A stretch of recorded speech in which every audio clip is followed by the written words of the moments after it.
सही। आज हम आपको शौक करा रहे हैं जी अपना फिरोजपुरी ब्रीड का।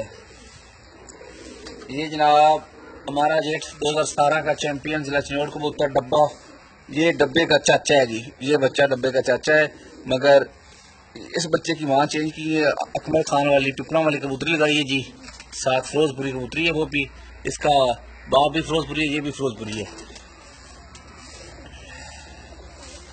क्या देखा भाई, ये हमारे ब्रीडर बच्चे हैं जी।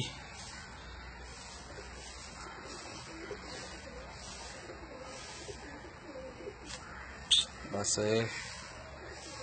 पर देखें जी,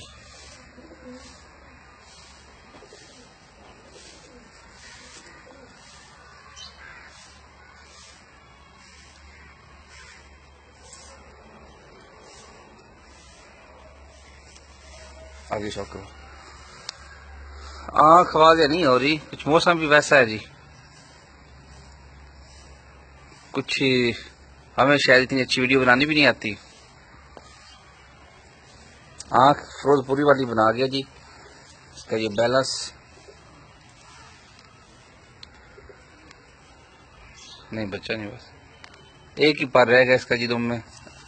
मगर ये ना कहना कि पर ही एक है, ये दुम सारी पूरी है जी उसकी। मगर जब ये दुम खोलेंगे दुम ऐसी रखेंगे कि अपनी इनका एक ही पर है। चलो।